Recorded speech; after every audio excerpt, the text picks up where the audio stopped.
The movie begins with a scene of an army led by a female general chasing down two demons.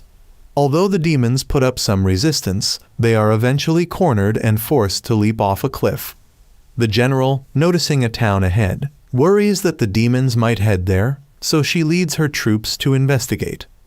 Meanwhile, in that very town, we meet Heron, a poor miner. After a long day of labor, he manages to fill a bag with ore and takes it to sell.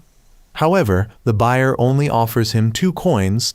Though deeply disappointed, Heron accepts the meager payment, reasoning that something is better than nothing, and heads home to his mother.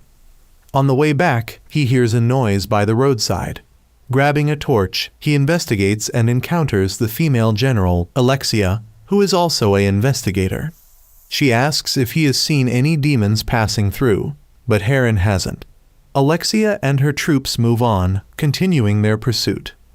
Heron then finds his uncle, Elas, with an injured leg and takes him home to his mother for treatment.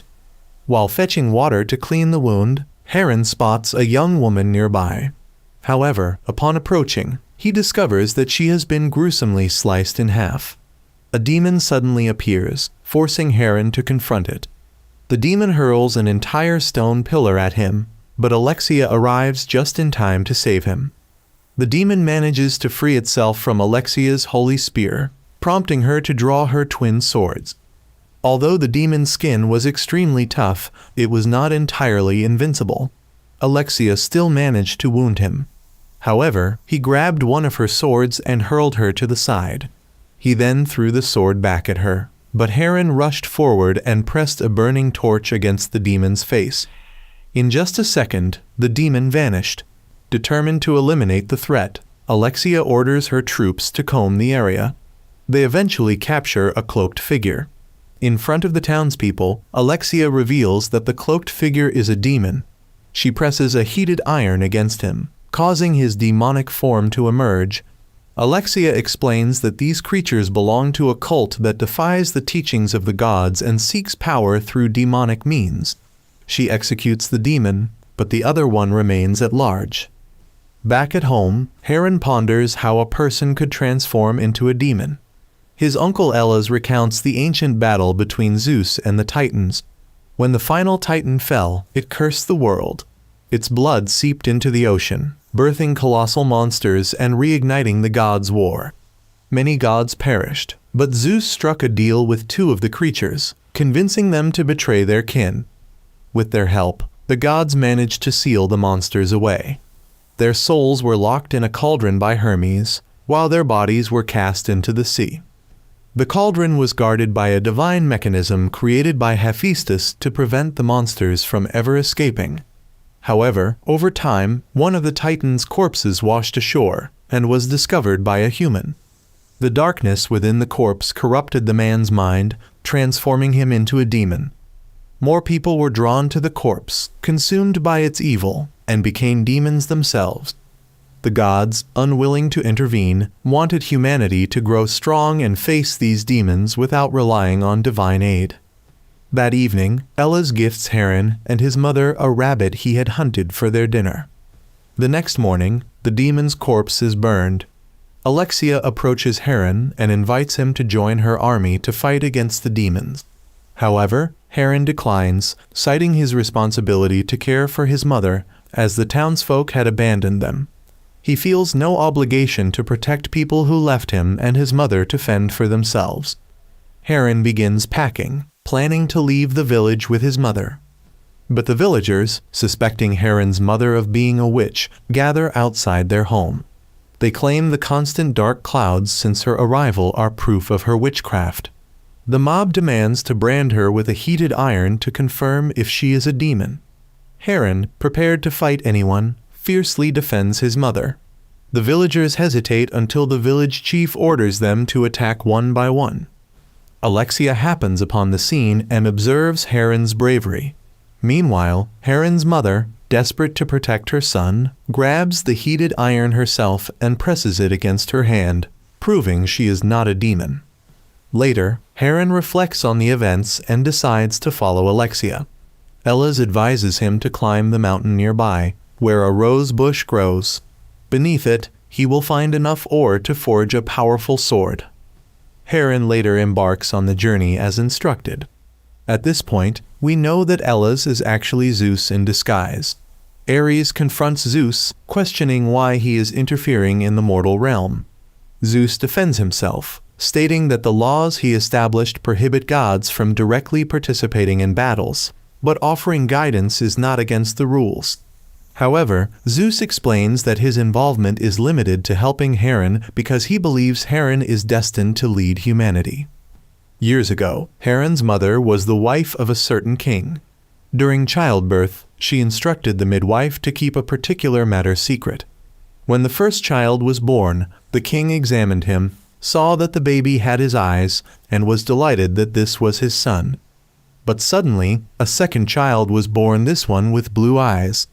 The king immediately suspected infidelity and attempted to kill the baby on the spot. However, an eagle swooped down and rescued the child, who grew up to be Heron. Awakening from his reflections, Heron continues his climb and eventually reaches the mountaintop, finding the rose bush Elas had mentioned. He collects the ore and returns, only to become frustrated as the ore seems unusable for forging. However, Elas has his own methods for smelting it.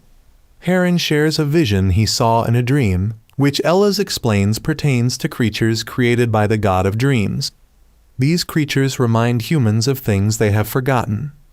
Heron then seeks out his mother and asks her about the dream, particularly about her time as a queen. She confesses that she was once forced to marry a tyrannical king. Shortly after their marriage, she caught the eye of a certain god. And of course, when it comes to philandering gods, it's clear who it is. Initially, Zeus disguised himself as the king, leaving her unaware of his true identity. Each day, she noticed two contrasting sides of her husband, one gentle and loving, the other indifferent and callous. She assumed it was a dual personality and only loved the kind persona. Zeus, the gentle personality, gifted her a necklace, which she still wears. Over time, she started to piece things together and confronted him, asking who the gentle side really was. Zeus eventually revealed himself. Around this time, Hera, Zeus's wife, grew suspicious of his time in the mortal realm. Apollo warned Zeus to return immediately. Zeus left the mortal world, lying to Hera that he had been visiting Poseidon. Meanwhile, Apollo stayed behind and deduced that Zeus must truly care for Heron's mother since he had never revealed his identity to a mortal before. Apollo also noticed she was pregnant with Zeus's child. Before long, Hera discovered Zeus's infidelity and sought out the god of dreams, asking him to plant a prophetic nightmare in the king's mind. In the dream, the king was warned that the queen would give birth to two children, one of whom would not be his. Fast forward to the day of Heron's birth, Zeus rushed to protect him. The king, in a fit of rage, tried to kill the baby, but Heron's mother stabbed the king in the eye and pushed him off the balcony to his death. Zeus then took Heron and his mother away, summoning clouds to obscure Hera's view and shield them from her wrath. However, Heron's twin brother was left behind at the castle. Believing he would be safe there, Heron's mother later learned that the boy was killed by his uncle, who seized the throne. Heron, feeling abandoned, berates Zeus for leaving him and his mother to fend for themselves. However, he soon realizes that Elas, the man who had been helping them all along, is Zeus himself. Heron goes to Elas's forge, destroys it in frustration, and discovers a sword that Zeus left for him. But Heron refuses to accept the sword, throwing it away in anger. Elsewhere, Alexia examines a map she had taken from the demon. She discovers that when water is applied to the map, a hidden layer reveals itself. But at that moment, demons surround her forces. Among them is a figure who seems to be the leader of the demons and is heading directly toward Alexia. Meanwhile, Zeus meets Heron's mother again. She begs him to take her and Heron away from this place, but Zeus admits he cannot. Feeling betrayed, she accuses Zeus of being a coward, fearing Hera more than he loves them. Realizing Hera's ravens have been watching, Zeus understands that his presence has been discovered.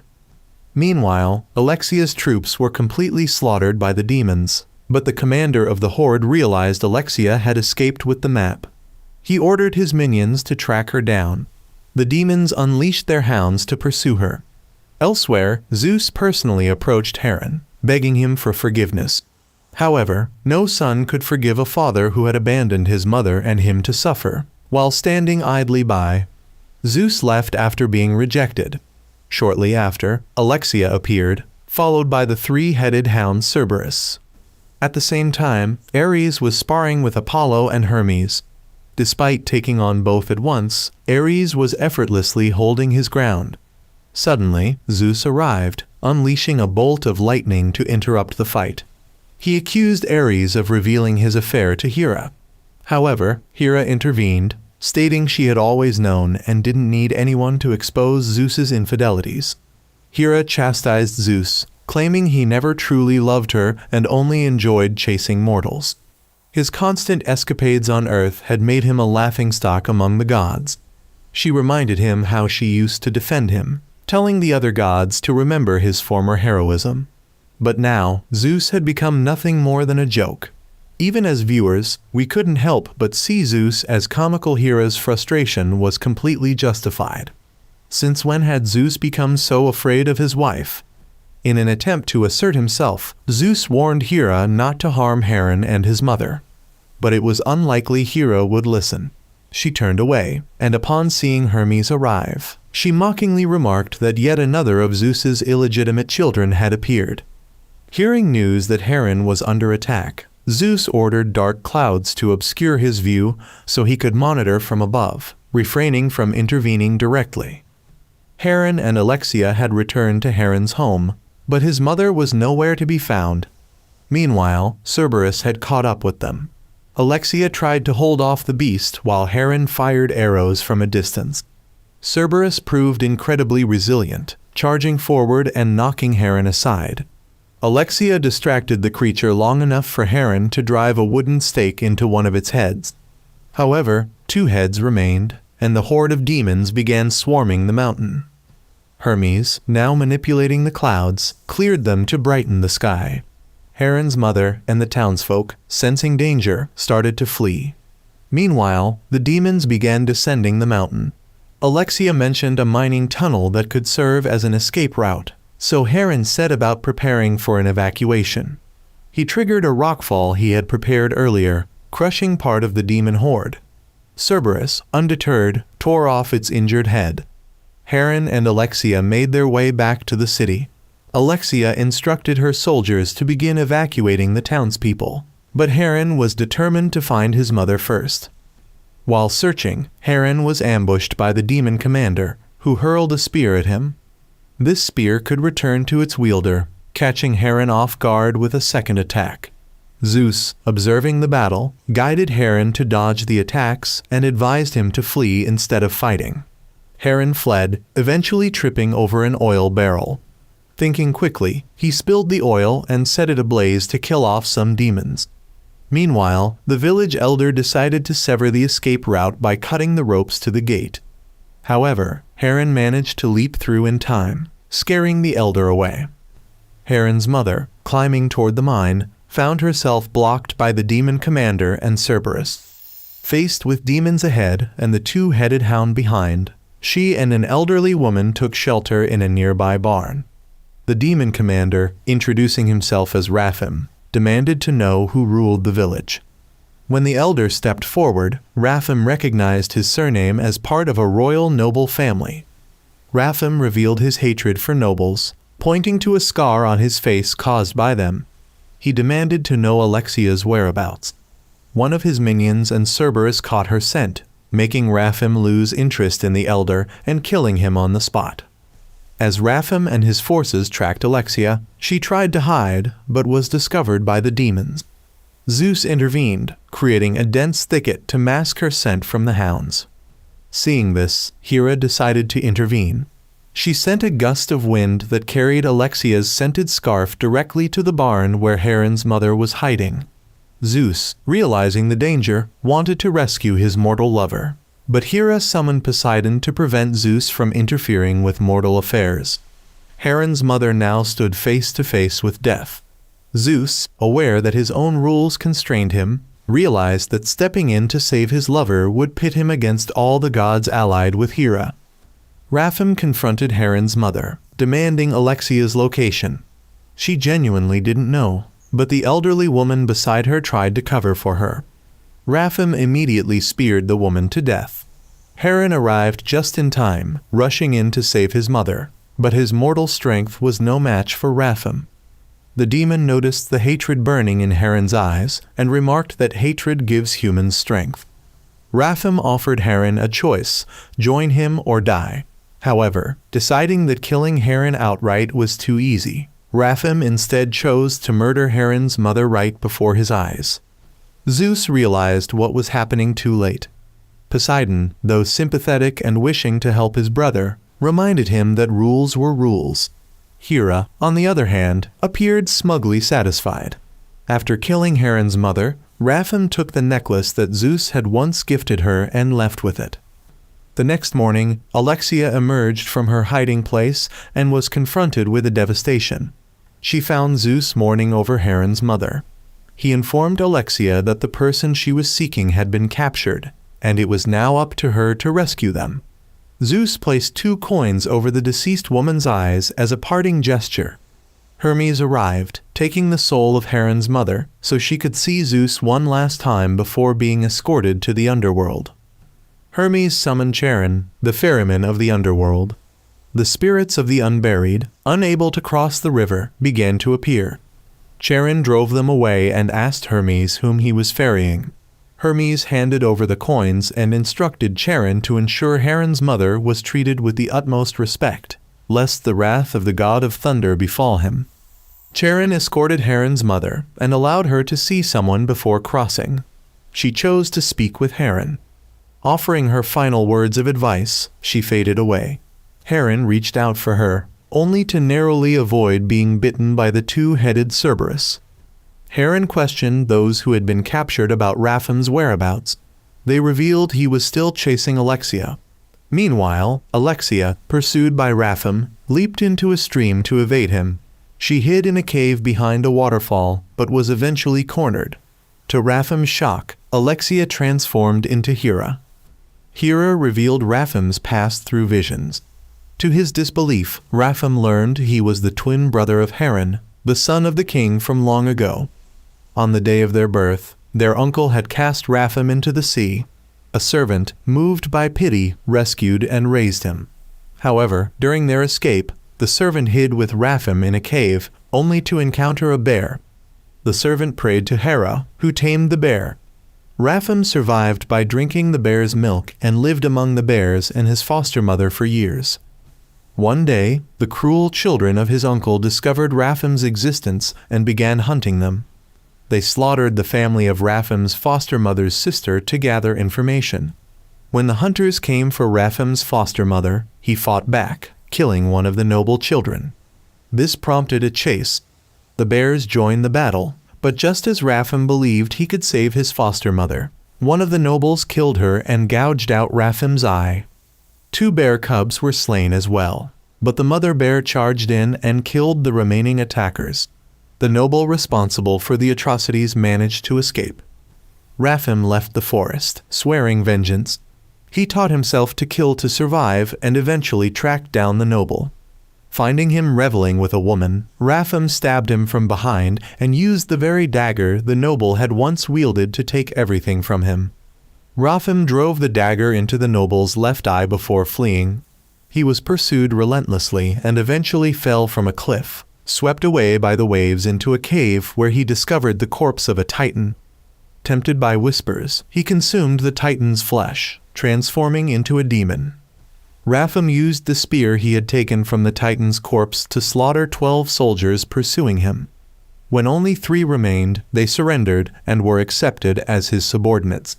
Hera believed that he should have been a king, but Zeus's interference in the mortal realm had left him in this dire state.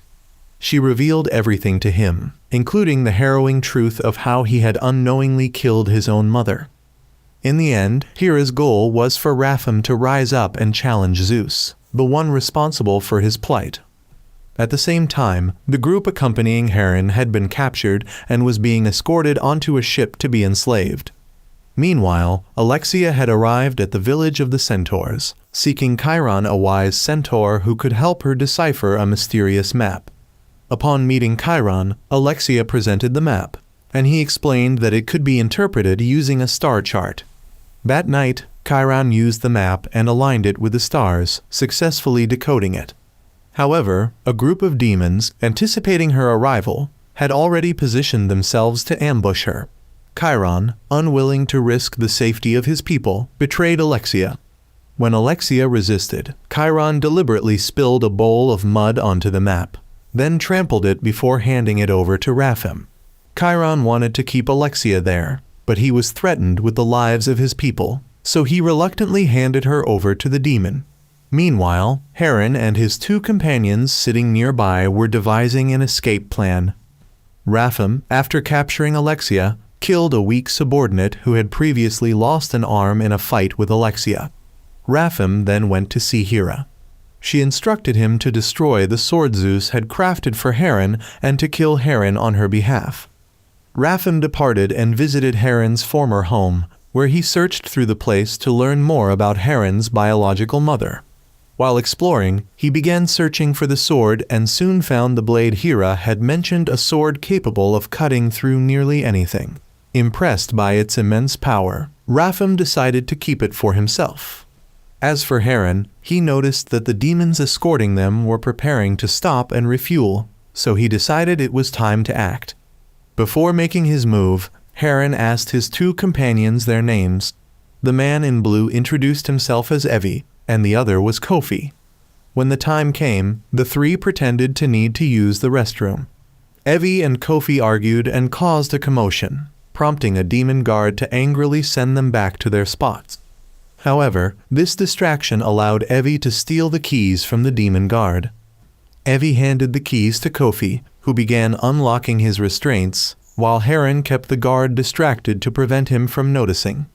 The three managed to free themselves and started fighting back against the demon guards. As soon as the other two demons realized what was happening, Heron confronted them immediately. One demon tried to ring the alarm bell, but Evie threw his chains to stop him, and Kofi helped drag the demon back. With their momentum building, the prisoners rallied together, took over the ship, and planned to sail it back to the mainland. On shore, Alexia was about to be brought onto a ship when she noticed another ship suddenly veer off course and crash into the one she was being loaded onto. At this moment, Hermes reported to Zeus that he had seen Hera and Raphim plotting together. It seemed Hera intended to aid the demons. Zeus, upon seeing Raphim carrying the sword to hunt down Heron, became enraged and unleashed a relentless barrage of lightning.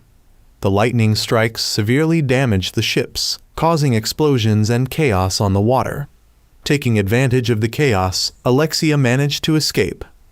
Zeus's continuous display of anger and lightning strikes did not go unnoticed by the other gods, and it seemed likely that Zeus would soon face challenges from Olympus itself. Later, Raphim reached the shore, while Heron reunited with Alexia. Zeus descended to inform them that the gods were now involved. At that moment, Raphim attacked Hera's crow, but was blown away by her power. He accused Hera of deceiving him by sending him to kill someone under Zeus's protection. Hera dismissed his complaints, stating that Zeus's interference did not affect her plan.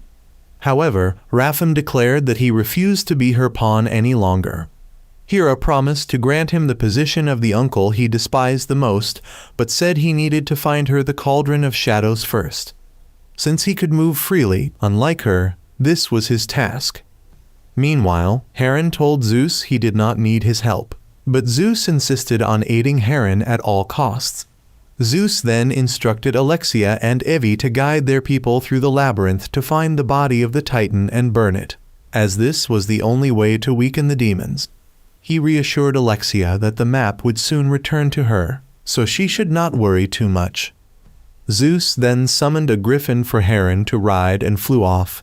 Heron mounted the griffin and followed Zeus, who led him to Olympus, stunning everyone present. Hera soon arrived. furious that Zeus had brought Heren to Olympus. Zeus declared that he was determined to atone for the mistakes he had caused, as everything happening below was his fault. He swore never to betray Hera again, but Hera said she would only forgive him if he brought her Heren's head. Zeus refused, and the gods divided into two factions, one supporting Hera and a smaller group siding with Zeus. Zeus warned Poseidon against siding with Hera, but Poseidon dismissed him, calling Zeus foolish for opposing her. Zeus then brought Heren to a training arena, determined to help him awaken his demigod powers. Heren was tasked with fighting one of Hephaestus's mechanical creations. Lacking combat experience, Heren fought using sheer rage and raw strength alone. Zeus had to tell Heren to calm down and fight wisely, but Heren didn't improve at all, which frustrated Zeus. He couldn't find the right words to teach Heren properly, causing Heren to get upset and walk off. The blacksmith god suggested that Zeus should act more like a father instead of being so bitter, because this would only make Heren angrier. Meanwhile, Alexia's group still had a few more days to travel before reaching their destination. Evie began complaining about not seeing the end in sight. He and Kofi had also noticed some things about Zeus's words, which seemed to hint at a past decision they made that was wrong. Heren, meanwhile, met with Zeus again. Zeus shared that he was trying to be a father, but didn't know how because he'd never been taught by his own father. He knew almost everything about the world, but had never been trained to be a father. He asked Heren to give him a chance and promised to train him again the next day. However, the next day, Heren made no progress at all, which led Zeus to stop the training and advise Heren to let go of his anger. But Heren couldn't do that, as his anger stemmed from Zeus letting his mother die. Zeus couldn't do anything about it, and he also couldn't deal with Raphim because Raphim was Heren's half-brother. Meanwhile, Alexia allowed her group to rest for a moment. She then separated from them and ran into Chiron, who had come to find her. He gave her the map and showed her a path that the demons wouldn't be guarding, allowing them to move forward. Heren, continuing his training, still saw no results. But now, he suddenly set aside his anger and began focusing on observing. He noticed a weak point, blocked an attack, and stabbed into that spot, then charged forward and pushed his sword through the area he had just hit. Zeus praised Heren for his progress. However, Hermes arrived to report that Hera, along with some gods, was heading to the underworld. Hades was not following Hera, as he was neutral. At this point, Zeus realized that the Moirai, the Fates, wanted to meet Heren, so he took him to them. Heren could enter alone, and when he did, the Fates called him to come closer. They told him they knew his fate and future, but weren't allowed to reveal it, so he would have to make his own decisions. They then showed him his thread of fate. He saw his past up until the present. Everything he had gone through was on this thread. But now, the thread split into two paths. He could choose either path. He saw that if Alexia's group continued down the unguarded path, they would die. The two options were either to stay and continue training to awaken his powers, or to risk everything to save Alexia's group. He chose the second option and ran off. Zeus heard this and tried to stop Heren, saying he wasn't ready, but Heren ignored him and kept running. Zeus then descended to meet Raphim. He told him that only half of what had happened to him was his fault. It was true that Zeus had made a mistake by underestimating his uncle's greed and leaving him in the palace. But it was Zeus who had saved him by having the bear mother raise him, not Hera. Hera had abandoned him, while Zeus had helped. Even when Raphim was injured in the eye, it was Zeus who transformed into a bear to save him. Hera, on the other hand, had lured him to his biological mother's place and unknowingly caused him to kill her. Whether Raphim believed it or not, it was up to him. Hera would try to manipulate him, but Zeus wouldn't. Zeus gave him a coin, which would help him get his revenge. Zeus then turned to leave. Meanwhile, Chiron had led Alexia's group to the field of the dead, where gods and titans had once fought. Chiron warned them not to run, as it would provoke the monsters, and also not to look back. Alexia let Chiron go because his people needed him and his wisdom. As they passed through the mist of the field of the dead, Kofi stayed close to Evie. The two encountered a group of demons, but Kofi recognized they were illusions and told Evie to ignore them and keep moving. One person, however, was deceived by the illusion and turned back, only to die. Another girl thought a spider was attacking her, struggled, and turned back, only to be claimed by the field. The rest of the group, however, remained determined and ignored the illusions. Alexia then encounters her mother, who had died long ago. She tries to overcome the pain but is confronted by her father, who blames her for her mother's death. Heartbroken, she manages to push past him and runs away. The rest of the group successfully navigates through the deadly fields and arrives at the entrance, only to be blocked by a demon. However, Heron shoots through its head to save them, as he had come to repay the favor. Meanwhile, Rapham reaches the mountain resembling the one on the coin. There, he finds his uncle, who has withdrawn to a quiet life raising chickens and growing vegetables. His uncle, anticipating his arrival, is mentally prepared for vengeance. Rapham proceeds to cut off a few fingers of the old man in retaliation for his foster mother's death. Then, he takes one leg to avenge his foster mother's sister's family, followed by an eye. It escalates into a brutal, savage torture until his uncle dies. Meanwhile, Heron's group follows the map and arrives at a deeper location. The body of the Titan, which should have been ahead, is nowhere to be found. The only thing waiting for them is a group of demons. Rapham comes down to meet Heron, and the two recognize each other as brothers. Rapham offers Heron a chance to join him and overthrow the gods, the ones who caused pain to both of them and their mothers. However, Heron refuses, disapproving of such barbaric slaughter. He chooses not to follow his brother. Heron shoots Rapham's sword away, and together with the group, they flee. Rapham orders his people to chase them, but many sacrifice themselves to help Heron's group escape. The four finally reach a griffin, and Evie, unable to find a seat, is temporarily picked up by the griffin. Hera soon arrives and reproaches Rapham for going against her plan. Heron leads the group back to Mount Olympus. Hera, noticing Hermes trailing them, sends Ares to attack. She also steals Hermes' invisibility bracelet, forcing Apollo to step in and fight Ares to allow Hermes to escape. Apollo attempts to flee, but is struck by Ares' hammer and knocked off his chariot.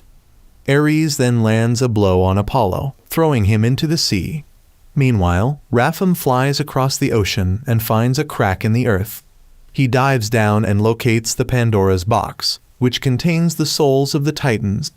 As soon as he retrieves the box, a guardian warrior created by the blacksmith god awakens.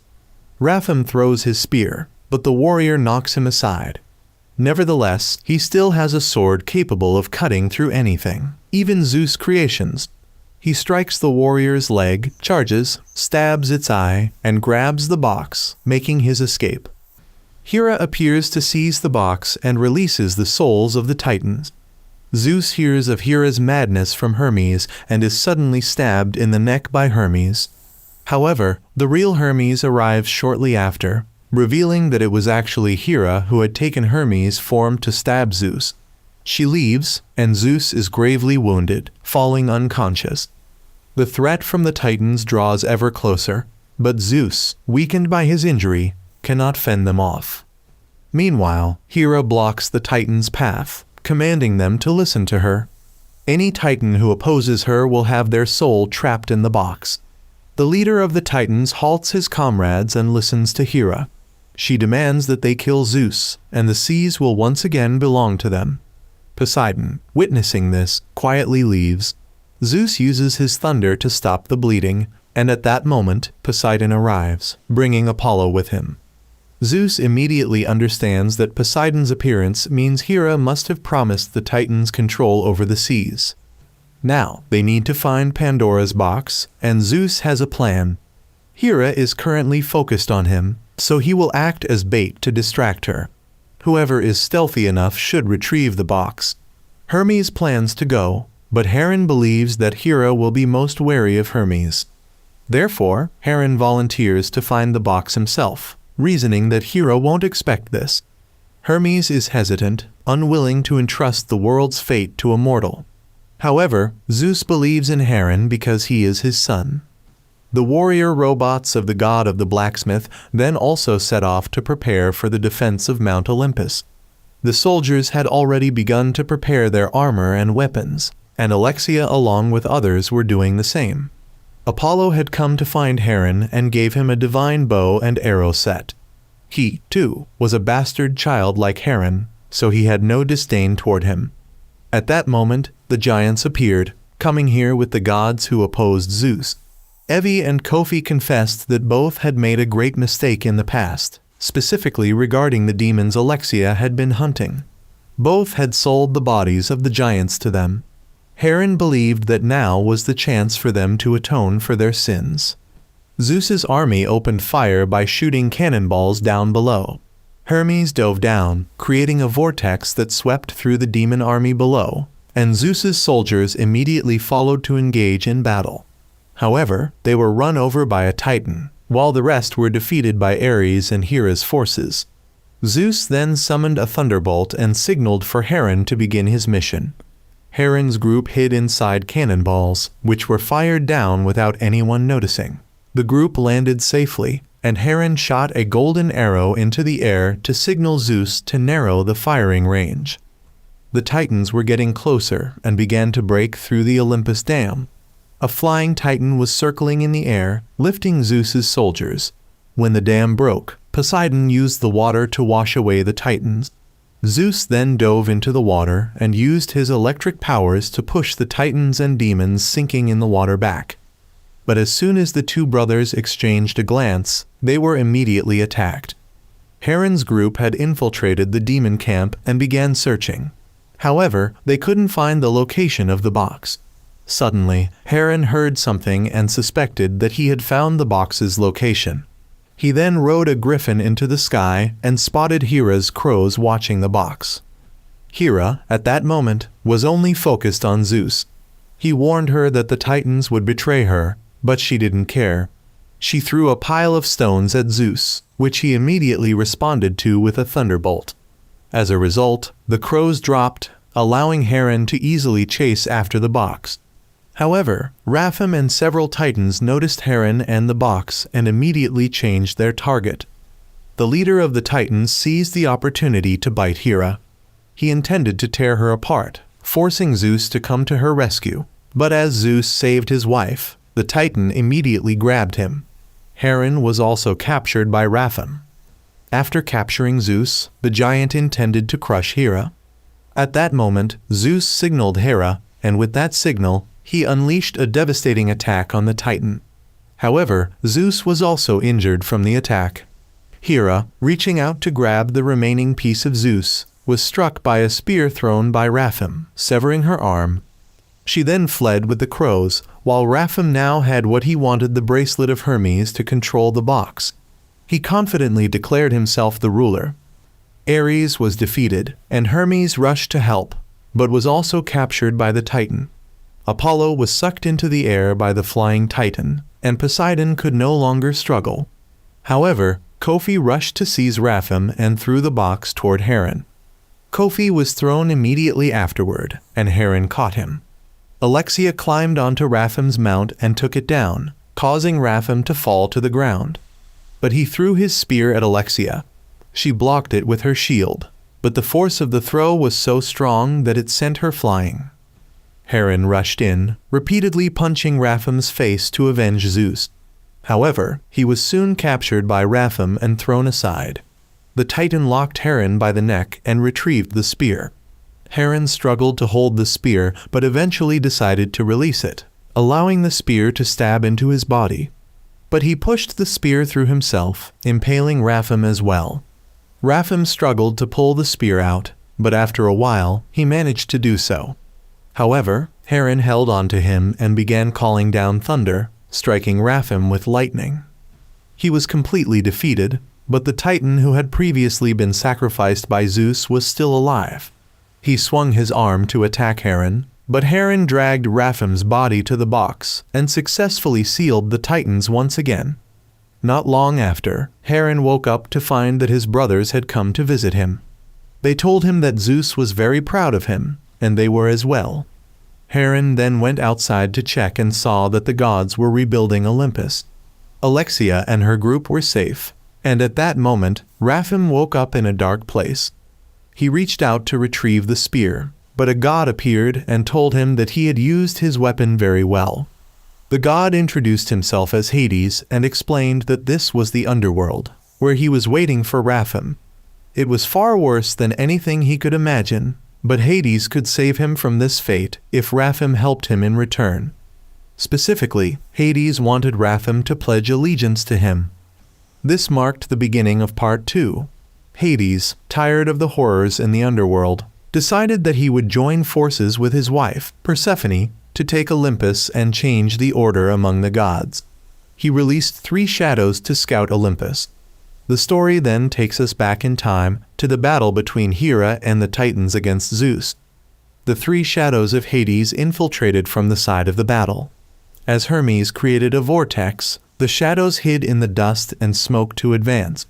They avoided being run over by the Titan and headed straight toward the place where the blacksmith god's robots were firing cannons from a distance. The shadows conjured a crow to distract the robots and then defeated them. 2 of the shadows stayed behind, while 1 entered deeper into the area. Meanwhile, Zeus began summoning thunder and signaled Heron to act. Heron reached the cannons and saw that Alexia's group was there as well. Although he didn't want them to be involved, they made their own decisions.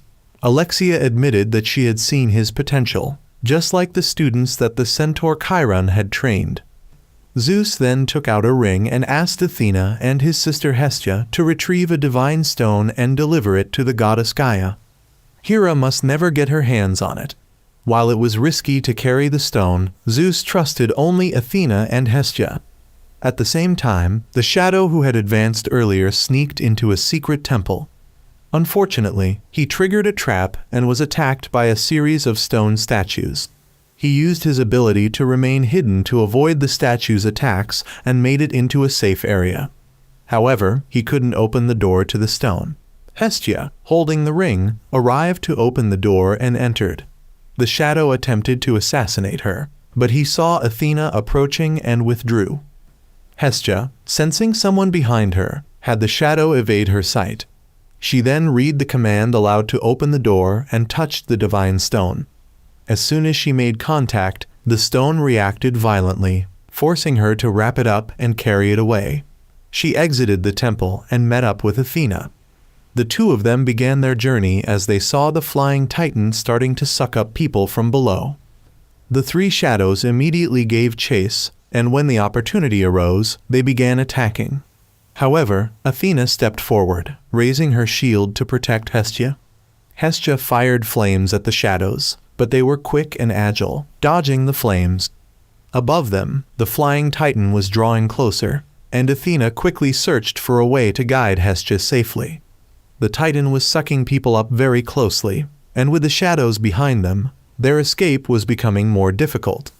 But both Athena and Hestia kept running, forcing the shadows to continue chasing them. Eventually, they escaped, but now they had to find a way to cross the battlefield without being detected. Athena had a plan and led Hestia along, while the 3 shadows sought out 3 demons that consumed corpses. They commanded the demons to hunt Hestia down. Poseidon's waves rose higher, and Athena had to kill demons to clear their path. However, the 3 demons, skilled in eating corpses, arrived quickly and attacked Hestia.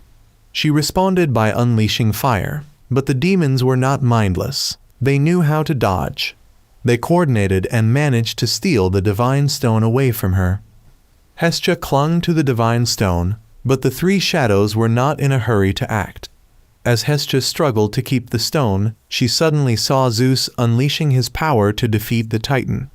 The strength from the divine stone surged into Hestia, causing her to erupt in flames, burning 2 of the corpse-eating demons. She then used the flames to fly and quickly realized she was being followed. She flew lower, weaving through obstacles and finding a way to shake off the owl. When it blindly followed her, she struck back, catching it off guard. One of the shadows was suddenly blinded after this, and Hades appeared to ask what he had seen. The shadow pointed out Hestia's location, and for the moment, he was spared. At this time, Athena was with Hermes, heading to rescue Heren, who was trapped under the Titan's hand. As Hermes carried Heren back to Olympus, Heren had a strange dream. In the dream, a voice told him that he needed to retrieve the sword that Zeus had forged for him. The goal was to save Rapham. He suddenly fell off Hermes's back before losing consciousness. Meanwhile, Hestia had reached Gaia's temple and met with the goddess. Gaia recognized the divine stone and realized that Zeus must have perished. She decided to fulfill Zeus's wish and guide his son. Hades, meanwhile, had returned to the underworld, furious that his plan had failed. The divine stone was now likely in Gaia's possession, and no one could take it unless she allowed it. Persephone believed that they would find a way to retrieve the stone and take back the injustices they had suffered. Suddenly, Persephone looked at a flower vase and remembered that they could use Rapham. So, Hades went to Rapham's body and placed 2 coins on his eyes, sending him to the ferryman of the dead. In the days that followed, Heren kept dreaming of the battle. He was so preoccupied with his thoughts that he couldn't sleep, so he woke up and went to see how everyone was doing. Alexia noticed and followed him. Suddenly, Heren rode his flying horse back to the place where he had killed Rapham. Memories flooded back, and he struck the ground with a lightning bolt. Alexia was surprised and understood what was going through his mind. She believed that what Heren had done was right, and that Rapham had to pay for his actions. However, Heren thought that while Rapham was wrong, he was also right in one thing. The gods, like humans, had their flaws, and they did not have to follow them blindly. At that moment, Rapham arrived in the underworld and met with Hades. Hades offered Rapham the same deal as before. He could either join him or face judgment. Rapham chose the second option and was shackled and taken to court. He was sentenced guilty for killing countless people, and when he met his mother and brother, he once again saw the scene from his past. But instead of feeling sympathy, he had become what he had once hated the most. Moreover, he had followed Hera's commands and caused another bloody battle at Olympus. Yet, he had once known love and goodness, so if he repented, the court would give him a chance to make amends. But he refused, and as a result, the 3 judges condemned him to Tartarus in the underworld. However, Hades gave Rapham a chance to speak. He claimed that the 3 judges were all people who had received wealth from Zeus, and he knew very well the despicable acts they had committed before becoming the judges of the underworld. He then killed 2 of the shadows, which only angered the judges, and they summoned a demon to suppress him. Hades later visited his wife, Persephone, and this was the last day they would spend together. Persephone knew that winter was approaching, and she had to return to Olympus. She created a tree for Hades to stay by during the lonely times ahead. She also heard about Rapham's situation and advised Hades to try to persuade him gently and show him care, like a father would. Not long after, the chariot arrived to take Persephone back to Olympus. Hades' daughter refused to accept that her mother had to leave, but the 2 of them promised their daughter that this would be the last time her mother would have to leave. Persephone then boarded the chariot, and when Hades saw their 2 children still lingering with their mother, he swore to change the laws. Hades then descended into Tartarus to find Rapham. He refused to accept Hades' help, but Hades believed he needed him. After all, it was Hades who had helped him in the past. It was Hades who had suggested he eat the Titan's flesh to gain strength, and it was Hades who had given him the right to wield his own weapon in battle. The gods who had wronged Rapham had also wronged Hades, so he was confident that he was different from the other gods. Years ago, when the primal titans fell, their blood created smaller titans. However, they did not know that, aside from these titans, there was still another titan hiding beneath the sea, slowly growing in strength each day. When the time came, this titan would rise and destroy the world, forcing the gods to stop him. After a long battle, the 2 sides were nearly at a stalemate, but the gods eventually managed to seal him. However, no one was allowed to speak the name of the giant to prevent him from awakening. The power of this sealed giant was forged into a stone by the goddess, and Zeus believed no one was clever enough to hold the stone, so he hid it away and divided the world into 3 realms, for the gods, humans, and demons. Initially, Hades had thought dividing the gods to rule these realms was a good idea, but he gradually realized that it was unfair, as Zeus and Hera always found ways to remain in paradise. Hades wanted Raphim's help to retrieve the stone hidden in the world by Gaia, but Raphim would rather stay in the underworld than be a pawn for the gods like him. Back with Heron, he sought the blacksmith god to learn how to find the sword that Zeus had forged for him. The blacksmith gave Heron a compass, explaining that if he could find the metal Zeus used to forge the sword and place some of it in the compass, it would guide him. Heron then went outside and saw many demigods coming to pay their respects and confirm Zeus' death. Heron was puzzled, as gods were supposed to be immortal. Apollo explained that gods don't die like mortals. When a god receives a mortal wound, they are sent to the underworld for judgment. A god only truly dies when they are completely forgotten by the world. Therefore, Apollo decided to establish many temples to Zeus to ensure that no one would forget him. Apollo then noticed that all the gods had gathered, but strangely, Hades was nowhere to be seen. Hades, meanwhile, found Raphim and took him on a walk. He led Raphim to a river, whose water could help one forget their worries, and he believed Raphim would find peace through this water. Raphim then heard Zeus recount his story. When Zeus was first assigned to the underworld, he thought it was perfectly normal, but over time, he began to feel suffocated by it. Who could live in a place where the constant cries of the dead echoed in their ears? Frustrated, he ascended to the surface to seek justice from Zeus. However, he soon realized that he couldn't stay away from the underworld for long, until he met Persephone.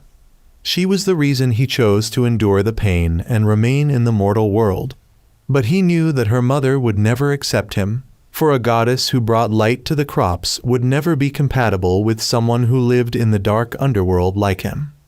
Hades longed to get closer to Persephone and befriend her, and the opportunity came when he discovered that her horse was about to die. He took a special potion and brought it to Persephone. This potion could heal a creature back to health. He helped her save the horse, and she came to know of Hades' existence. She wondered why he didn't show himself to her. Hades, though wanting to, knew that if he did, he would only bring her suffering. So, he decided never to meet her in person. Though he resolved this, his emotions were not so easy to discard. Hades also looked into Raphim's story and discovered that once, when Raphim had been injured, he had encountered a nun who bandaged his wounds and then left. Hades also looked into Raphim's story and learned that once, when Raphim was injured, he encountered a nun who helped bandage his wounds and then left. Since then, he repeatedly went to see her, but their relationship was, of course, forbidden, and they could only meet in secret. Nevertheless, Raphim continued to help the girl and sought ways to meet her, just as Hades could only secretly meet Persephone. Although he wanted to appear and talk to her, he could never reveal his face. Persephone constantly complained about how her mother pressured her to marry noble men like Ares, but the one she truly liked was someone as kind and thoughtful as Hades. Both he and Raphim loved someone deeply, but neither had the courage to cross the boundaries, which resulted in the ones they loved having to suffer. One day, when Ares came to ask Persephone about the person who was secretly meeting with her, she refused to reveal anything, which angered Ares, and he threatened to cause trouble. Hades had to intervene to stop him. Naturally, Ares was no match for Hades, so he left in defeat. Afterward, Persephone and Hades decided to go to the underworld to live together. Hades prevented Persephone from eating any food from the underworld to avoid her becoming bound to it. But soon after, Demeter, Persephone's mother, came to reclaim her daughter. Persephone decided to eat 6 pomegranate seeds from the underworld and accept being bound to it. Demeter was furious and spread the word that Hades had abducted Persephone, causing the fields on earth to wither.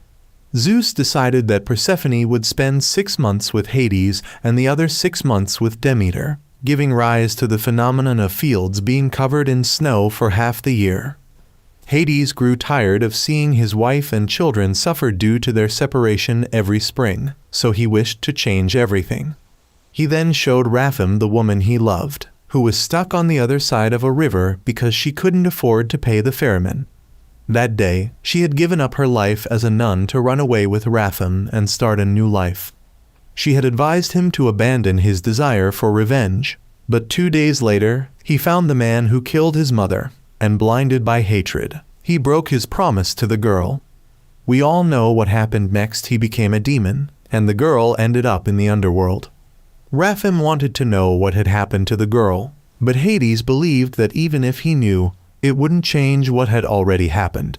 However, he believed Raphim could help him change the existing order so that no one would suffer the way they had. Raphim agreed to help him, but only if Hades allowed the woman he loved to come to the underworld and drink from the river to forget her memories of him. Meanwhile, Heron had been having recurring dreams about meeting the Fates. Though he encountered them in his dreams, they had also come to find him in the real world. They told him that during the previous battle, someone had secretly cut the thread of his fate. Since the thread was cut by someone other than them, the Fates could no longer foresee the path of his fate. All they knew was that, after some time, Heron would die. However, he could use the remaining time to create blessings instead of trying to avoid it. At the same time, Raphim was with Hades, who handed him a spear and a vial of potion that would allow him to return to his previous human form. This was just an appearance. His demon strength would remain inside him. Hades needed him to return to human form so he could take him out of the underworld without drawing attention. Hades then took him to the surface and led him to an island where there were 3 creatures for Raphim to choose from as his steed. Back with Heron, he was quite upset that his life thread had been cut. The Fates noticed that Hermes had been eavesdropping and instructed him to confront him. Hermes was surprised that he had been caught, but the real problem now was that the gods were dividing into factions again. Most of the gods were rallying behind Poseidon and demanding that he become the new king of Olympus. The only thing preventing a war from breaking out was Zeus' death. Ares seemed to be gathering followers, and the concern over Hades still lingered. At this point, Heron was quite disheartened but did not share his feelings with Alexia's group. He decided he would pray for Zeus one last time before leaving. Alexia's group decided to follow him. When they arrived at the funeral, everyone avoided Heron and his group. Athena approached Heron and led him to a Colosseum where a contest was being held to win Zeus' ring, an item that held a secret that could bring one closer to the throne. Heron had no intention of participating but wished Athena the best in winning it. However, Ares came over and began mocking Heron, blaming him and his mother for causing trouble when he and Raphim were born. Even though Heron was Zeus' son, half of him was still human, and the gods would always look down on him no matter what he did. Ares proudly claimed that he was doing Heron a favor by being honest with him, stating that if it weren't for Heron's mother, Zeus wouldn't have died, and disaster wouldn't have occurred. But Heron argued that Zeus' death was caused by Hera and the fools who followed her. Angered, Ares punched Heron, but Hades intervened, and that was when Heron decided to enter the contest to defeat Ares. Hades told Ares to respect the rules and not use weapons there. Of course, Ares scoffed at Hades, as he resented him for taking Persephone from him. Hades then encountered his wife again, but Demeter refused to let him be with her and took Persephone away. In the first round of the competition, which was a javelin throw, Heron was outmatched by Ares' superior physical strength. In the next round, a discus throw, Ares still surpassed him. However, when it came to the archery competition, Heron's skill allowed him to win. Ares believed that if Heron was trying to earn his respect, he should step into the ring for a one-on-one fight. Heron agreed, despite Alexia's attempts to stop him. Athena also tried to dissuade Ares, but both girls received nothing but indifference from the stubborn men. Ares declared that he would not go easy on Heron, and given his own size compared to Heron's, it seemed he was not joking. Heron stepped into the ring, but Ares quickly landed a punch that left him dazed. Ares demanded Heron surrender, but Heron got up and continued to fight. Ares claimed that all the gods were cheering for him because they wanted to see a half-human like Heron submit. However, Heron used the power of thunder to increase his speed and relentlessly punched Ares. Heron landed a hit on Ares' face, and for a moment, it seemed the situation had turned. But Ares retaliated even harder and urged Heron to give up. Heron continued to press on, only to take a blow to his left eye. But remembering Zeus' words, he got back up and stood his ground. At that moment, Hera returned and intervened, stopping the fight before anyone else could die. She acknowledged that everyone was angry with her, but she wanted to give her life in exchange for Zeus, if possible. She admitted her mistakes and was trying to fix everything she had caused. She promised she wouldn't set foot there again, but wished to express her respects to Zeus before leaving. Ares spoke up in defense of his mother, as she was his mother, but the majority opposed Hera and drove her and Ares away. Suddenly, Gaia appeared. Heron recognized Gaia as the one who had whispered many things to him in his dreams. Gaia spoke and allowed Hera to express her respects before accepting her punishment of being exiled from Olympus. Gaia declared that for the next 3 days, they would honor Zeus by refraining from fighting. After those 3 days, she would hold a contest to find the heir to Zeus' throne and would give the divine stone to the winner. Gaia then left, and the ceremony to honor Zeus began. Hermes stepped forward to summon Zeus' spirit. Zeus had the chance to reunite with his children and siblings, offering final words of guidance to each of them, especially Heron. He wished to give him the ring as proof that Heron was his son. The ring was not a symbol of inheritance, but a sign of Heron's identity. Heron received it from Poseidon. Finally, Zeus admitted that no god was perfect, and everyone had their flaws. He didn't want anyone to suffer from the same mistakes he had made. He urged them all to live by their own ideals. Afterward, Hermes collected Zeus' soul and took him to the underworld. It was only then that Heron confided in Alexia's group about his true feelings. He explained that he needed to find the sword that Zeus had forged and use it to save Rapham. He didn't understand why, out of all the beings, Gaia wanted him to save Rapham. Meanwhile, Zeus, now with Hermes, was waiting for the ferryman. Hermes intended to give the ferryman a pouch of coins, but Zeus stopped him, saying that he wanted to meet someone. The ferryman then took Zeus to where he needed to go, and there, Zeus reunited with Heron's mother. The two ran to each other and embraced for a brief moment before Heron's mother slapped Zeus because of what had happened with Rapham. Zeus was only able to stay with her for a short time before someone came looking for him. Knowing that it would be hard to meet again, he quietly left. Heron, meanwhile, was searching for the ore that Zeus had used to forge the sword so he could put it into a compass. He returned to his hometown to find where Zeus had buried his mother.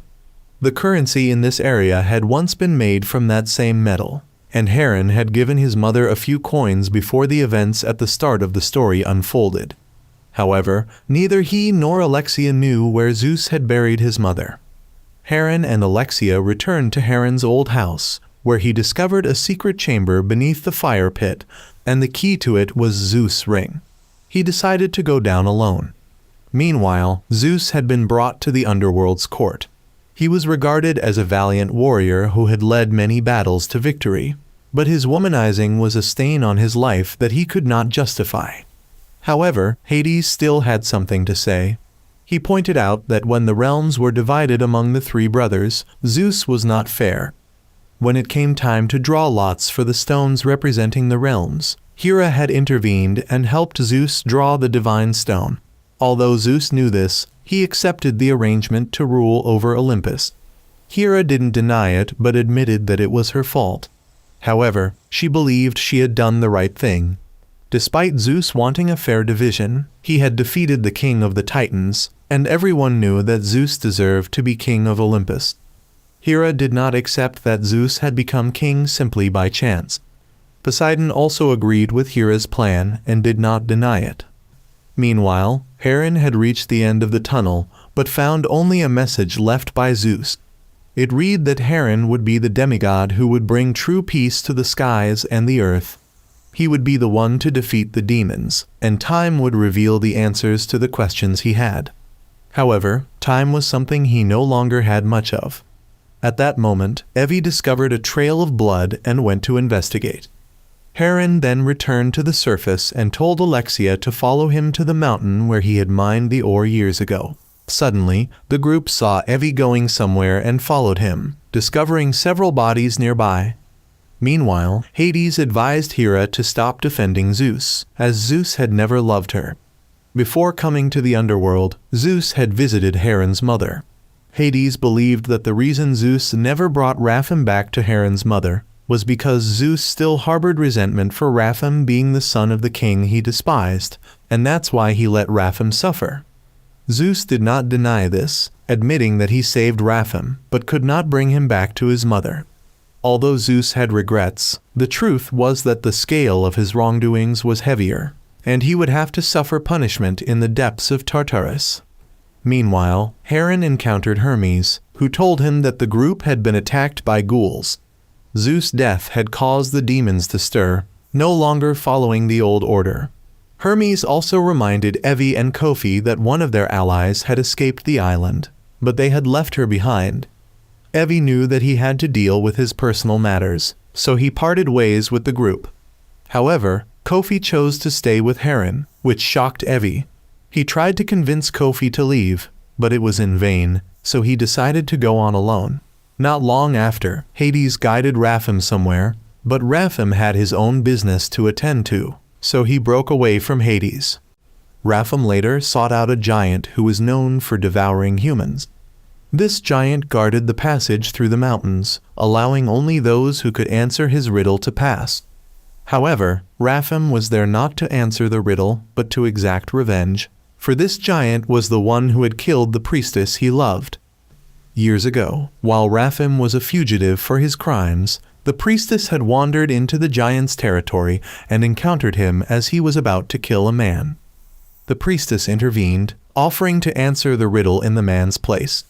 The giant agreed and asked her, "What is better than the gods, worse than hell, something the poor have, but the rich do not need?" Her answer was, "Nothing. Nothing is better than the gods, nothing is worse than hell, the poor have nothing, and the rich need nothing." While her answer was correct, the giant still killed the man and then chased after her to devour her. Now, Rapham blamed himself for allowing her to cross paths with the giant. When he confronted the giant, Rapham demanded to know why the giant had broken his word and eaten the priestess.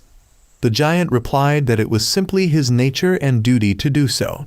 Rapham, in turn, declared that killing the giant was his own duty. Rapham transformed into his demon form and attacked. However, the giant quickly overpowered him, throwing him aside. Forced to act strategically, Rapham hurled his spear into the giant's leg, then charged and stabbed the spear into the giant's ear. He finished the fight by driving his spear directly into the giant's chest, pushing him off a cliff. Afterward, Rapham discovered the priestess's scarf still lying there. He vowed to end her suffering soon and honor her memory. Meanwhile, Heron had climbed to the rose bush location, where a small amount of ore was believed to remain from an earlier excavation. However, upon arrival, he found that all the remaining ore had vanished. They soon realized that the villagers were on the verge of being attacked by corpse-eating demons. Alexia wanted to help the villagers, but Heron, still harboring resentment for how they had treated him and his mother, initially refused. Alexia, believing in Heron's sense of humanity, decided to go with Kofi instead. Unable to let them go alone, Heron reluctantly joined them. The trio arrived at a mine and encountered a little girl staggering out, covered in injuries. She managed to tell them about the impending attack on the villagers before succumbing to her wounds. The group ventured into the mine, discovering the corpse-eating demons lurking within. In the darkness, the demons had the advantage, moving quickly and inflicting wounds on the trio. In desperation, Heron unleashed a bolt of lightning to strike the creatures. Alexia threw a sword to stop one demon from ambushing Heron, and the last remaining demon was spared by Heron who demanded it warn its kin not to attack again. Afterward, Heron met the villagers who had once mistreated him and his mother. Some expressed regret for their actions. When he asked about his mother's burial site, they couldn't provide a definite answer, but pointed him to a location where Zeus might have buried her. With this clue, Heron set out for the area. Meanwhile, Rapham, severely injured, fell from his mount and reverted to his human form. Hades had sent a magical owl to locate him. At the same time, Demeter cut down the tree that Persephone had grown for Hades. Demeter, knowing Hades' true goals, decided to ally with him rather than expose his plans, as she believed it would spare her daughter's heartache. Her condition for helping him was to secure a position of power on Olympus once Hades became king. Elsewhere, Heron and his group stumbled upon an unconscious man in the forest and rescued him. Unbeknownst to them, it was Rapham. Heron used his lightning to revive him. Startled upon seeing Heron, Rapham panicked and tried to summon his spear, but it was stuck in a tree, and his weakened state rendered him unable to retrieve it. Rapham fainted again, and the group left him to rest while they proceeded to the sacred cemetery. Heron believed he had found his mother's grave. Rapham, having regained consciousness, followed them into the cemetery. He planned to assassinate Heron, but hesitated when he overheard Heron expressing a desire to help Rapham redeem himself. When Heron discovered Rapham, the latter gave a false name to conceal his identity. Heron recognized that Rapham had encountered the man-eating giant and deduced that Rapham was searching for the grave of a priestess he loved. Heron's group decided to help him. Kofi realized that Rapham was someone who had endured war, love, and the suffering caused by the gods. Later that day, Heron found the priestess's grave and left Rapham to grieve in private. After swearing before the grave of the girl, Rapham gave Heron some advice. Afterward, Heron realized that the flower Zeus had engraved on his mother's grave was made from the same ore. He pried out a small amount and placed it into the compass. However, Rapham had already left, taking back his spear. He found a few people trying to catch his steed, and the tragic end for those who dared to do so was unavoidable. Meanwhile, Hades had noticed Rapham and continued to follow him in secret. At this point, Alexia asked Heron why he no longer felt like himself when using his power. Heron admitted to her that it felt strange, almost like how Rapham longed for power and consumed the flesh of the giant. Shortly after, a messenger from the ancient gods came to deliver a clue about Gaia's contest. Heron accepted the message, and Hades too received a message. Hades informed Rapham that while the contestants were participating in Gaia's contest, he had to sneak into Gaia's mystical world using the Titan's blood in his veins. If he failed, their plan to reshape the world would fail. Rapham, determined to make the plan succeed, vowed to do whatever was necessary. Meanwhile, Demeter had a plan to weaken the other gods. She spread a parasite that, when inhaled, would turn the affected into trees that would explode. Her goal was to reduce the number of people who worshipped the other gods and strengthen Hades' army of the dead. At the same time, Heron and his group were sailing across the sea to search for the sword. For some reason, the compass led them to an Amazon ship, similar to Alexia's. A robot guardian suddenly emerged from the water and attacked the ship, sinking it. Heron used lightning to repel the robot, but it proved to be incredibly resilient. It endured the attacks but soon retaliated, capturing Heron's steed and throwing Kofi into the sea. Only Alexia remained on board. She leapt straight into the robot's eyes after spotting some light within. She jumped inside and found the sword, but as the battle raged outside, the robot shook and the sword fell into the depths of the water. Below, a hydra emerged, and Alexia had no choice but to face it. Kofi then flew his steed back to the surface and, along with Heron, fought the robot, while Alexia continued her battle with the hydra. The robot managed to capture Heron, and the hydra caught Kofi, forcing Alexia to use the sword to deal with it. Just as Heron was about to be crushed, Kofi and Alexia managed to destroy the robot from the inside, allowing all three of them to escape. An Amazon ship arrived to rescue them shortly after. Heron now possessed the sword. On the ship, Alexia reunited with her aunt, who informed her of the recent chaos in the world, from the robot attacks by the Godsmith to the corpse-eating creatures attacking the living, and even the giant who had been killed by a spear. Someone had mentioned that the one who killed the giant was a rider on a chimera. Heron then realized that the person he had encountered at his mother's grave was Rapham.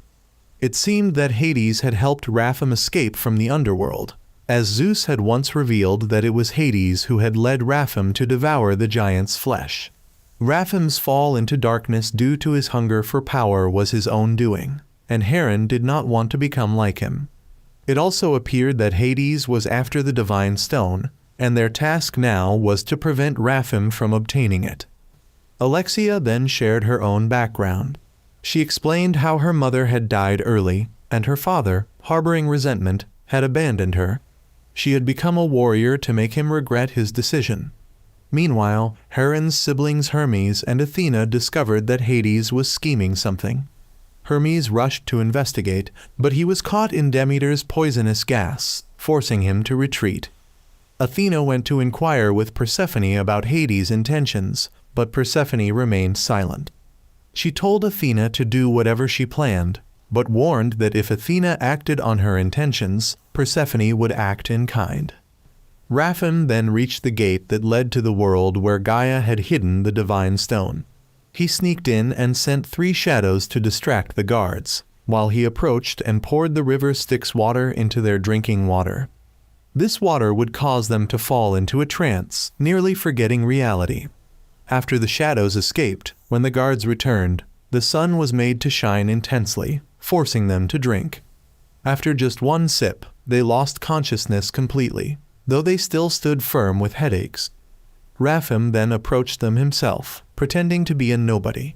He spoke of Zeus, past how Kronos, the Titan god, had feared a prophecy that one of his children would overthrow him, so he devoured all his offspring.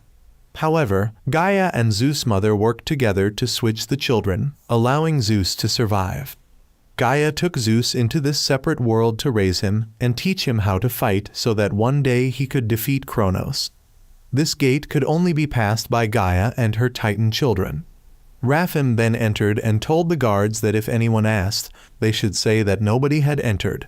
He tried to open the door, but it didn't budge, causing the guards to become suspicious. However, he eventually managed to open it and continued forward. Meanwhile, Apollo found Hermes on the beach. Both of them were affected by the poisonous gas, making it difficult to use their powers. Apollo suspected that Hera was behind this, as she despised Zeus' illegitimate children like them the most. Demeter had been watching their situation and was also observing Ares leaving. Persephone was now upset about her mother's trees being destroyed, but upon hearing that it was Hades' idea, her pain deepened. Athena had discovered this and learned about Persephone's reaction. As for Rapham, he had entered Gaia's world, and Hades informed him that he would have to face 3 trials. However, a nun suddenly appeared before him, advising him not to speak to Hades. Rapham quickly realized that this was not the woman he loved. Then, Gaia's projection appeared. She knew that Rapham was here, but still offered him a chance. She gave him 3 options: to change and choose to stay with the woman, preventing her from encountering the giant and suffering tortures as if in hell; to change and enter the memories, living a new life with the woman in the underworld; to return to the moment when he was thrown into the sea by his uncle and change nearly everything. However, Rapham rejected all 3 options, believing that even a god could not change the past. He saw it as a test for a new king, a king who must learn to discard the past, something he could not do. Gaia's projection then transformed into a dragon, and Rapham immediately avoided its fiery breath. He charged at the dragon, but it struck him with its tail, sending him flying. After regaining his footing, he dodged another fire blast and thrust his spear into the dragon's neck, passing the first trial. Not long after, Heron's group arrived at the gate and encountered the gatekeepers, who were powerful warriors. Heron used his identity as Zeus' son to ask for entry. The guards demanded proof, so he showed them the ring. They recognized it and allowed him in. He asked if anyone else had entered, and they replied no. However, Kofi noticed footprints on the ground, suggesting that someone had already entered. Back to Rafim, he entered the second trial, where a sphinx appeared and declared that only the brave could pass. It then created a box. If Rafim opened it, he would face his greatest fear. He laughed, claiming that he had lost everything and thus had nothing left to fear. He opened the box, which was completely empty, and was allowed to continue. However, as soon as he entered the maze, the Sphinx attacked him again, accusing him of lying because he still had a fear, the fear of disappointing the ones he loved.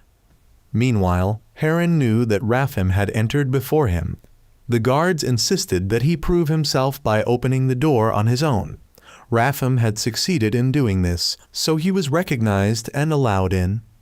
Heron tried to push the door, but soon noticed the position where he could attach the ring, using this method to open the gate. Hades noticed Heron's arrival and warned Rafim to hurry up. Meanwhile, Athena gathered the gods on Heron's side to warn them. She lightly stepped on Demeter's plant to prevent her from eavesdropping. Athena had figured out that Demeter was behind everything, and that she was trying to shift the blame onto Hera. Athena told everyone to follow her lead and trick Demeter into thinking they were going to find Hera to stop it. But in reality, they were heading to Persephone for clues that would lead them to Demeter. As for Heron, as soon as he entered, he saw the dragon's corpse and immediately went to the Sphinx. He admitted to the Sphinx that he had a fear he feared that his death wouldn't be worthy.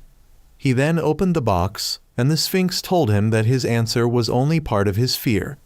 His greatest fear was that his death wouldn't atone for the sins he had committed.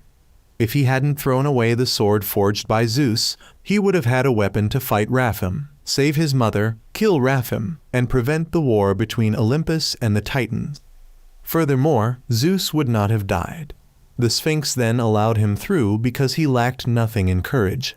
He only lacked one thing essential to give him a worthy death. Heron entered the maze, but the entrance closed behind him, trapping him. However, his sword was able to cut through walls, and he quickly cleared his path, heading straight for the stone.